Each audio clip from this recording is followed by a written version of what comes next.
आज हम लोग जो है मौसा के बारे में जानेंगे। महत्तम समापवर्तक HCF, हाईएस्ट कॉमन फैक्टर, यानी यहाँ HCF जो होता है कि वह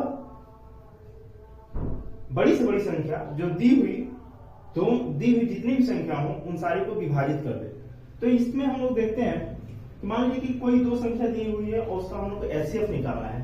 तो HCF निकालने के लिए हम करते क्या है, बहुत सारी विधियां हैं। हम लोग जो है प्राइम फैक्टराइजेशन मेथड से भी, विभाजन विधि से भी जानते हैं, अभाज्य गुणनखंड विधि जो है उससे भी हम लोग जानते हैं। तो यहाँ हम लोग देखते हैं कि 26 और 39 इन दोनों का जो है हम लोग मौसा ज्ञात करेंगे, यानी हम लोग HCF का ज्ञात करेंगे। तो यहाँ जो है 26 है, इसका 26 को प्राइम फैक्टराइजेशन अभाज्य गुणनखंड करेंगे तो 2 गुने 13। इसी तरह 39 है, 39 का अभाज्य गुणनखंड करेंगे 3 गुने 13। हमने यहाँ देखा कि 13 जो है दोनों में मिल रहा है, 13 दोनों में मिल रहा है।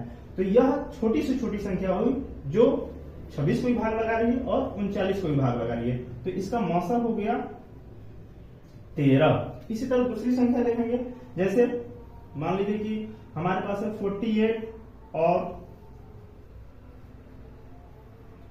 दूसरी संख्या जो है 48 और हमारे पास जो है एक संख्या मान लेते हैं हमारे पास 50 है। इन दोनों का मौसा ज्ञात करेंगे कि दोनों का मौसा क्या होगा। तो 48 के इसी तरह प्राइम फैक्टराइजेशन अभाज्य गुणनखंड करेंगे तो अभाज्य गुणनखंड इसका क्या हो जाएगा, तो 2 दूनी 4 दूनी 8, 2 दूनी 4 दूनी 8, 8 दूनी 16, 16 तिया 48, ये इसका अभाज्य गुणनखंड हो गया। इसी तरह 50 का देखेंगे तो 50 का अभाज्य गुणनखंड क्या होगा, तो 2 गुने 5 और गुने 5, 50 25 दूनी 50। अब हम देख रहे हैं कि दोनों में मिल कौन रहा है, तो हम लोग को दोनों में जो है उभयनिष्ठ मिल रहा है 2, यानी इस दोनों 48 और 50 दोनों का मौसा जो हो जाएगा वह होगा हम लोगों को 2, क्योंकि 2 वह छोटी बड़ी से बड़ी संख्या हुई जो 48 को भी भाग लगाएगा और 50 को भी भाग लगाएगा, और यहाँ पर कोई नहीं है। इसी तरह तीसरी संख्या देख लेते हैं हम लोग, जैसे हम लोग मान लेते हैं कि एक 49 है और एक जो है 49 है और एक 57 है। इन दोनों को देखा जाए, इन दोनों का मौसा क्या होगा, तो 49 जो है 49 का जो हम लोग अभाज्य गुणनखंड करेंगे तो 7 गुने 7 हो गया 7 7 49।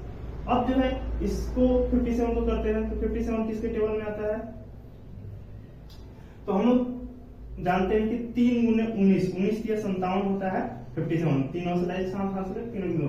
अब देखिए इसमें तो कोई मिल ही नहीं रहा है, दोनों में कॉमन कुछ है ही नहीं। तो दोनों में जब कुछ कॉमन नहीं है तो इसमें हम लोग 1 लगा देते हैं, यानी 1 यानी एक ऐसी संख्या है जो एक ही सबसे बड़ी संख्या होगी जो दोनों को विभाजित करेगी, यानी कि इसका मौसा जो हो जाएगा वो हो जाएगा 1। इसी तरह कुछ बड़ी सी संख्या को देख सकते हैं हम लोग, जैसे मान लीजिए कि 625 है और 225 है। इन दोनों का मौसा क्या होगा, तो इन दोनों का मौसा निकालने के लिए हम जानते हैं कि 625 का अभाज्य गुणनखंड क्या होता है, तो 50 25 25 25 125 125 25 625। इसको देखेंगे 225 को, तो 225 हम लोग जानते हैं कि 3 तिया 9 और 9 बचे 45 और 45 बचे 225। तो इस तरह अब दोनों में मिलाएंगे कि कौन कॉमन है, तो हम लोग देख रहे हैं कि दोनों में 5 मिल रहा है, दोनों में फिर 5 मिल रहा है और कोई नहीं मिल रहा है। तो यहाँ दोनों का मौसा क्या हो गया, तो दोनों का मौसा जो हो गया 5 गुने 5 यानी 50 25, यानी 625 और 625 और 225 दोनों जो है वह बड़ी से बड़ी संख्या 25 है जो दोनों को विभाजित करेगी। 25 625 को भी भाग लगाएगा और 25 225 को भी भाग लगाएगा। इस तरह हम लोग जाने कि 625 और 225 दोनों का मौसा जो हुआ क्या हुआ 25। धन्यवाद, राधे राधे।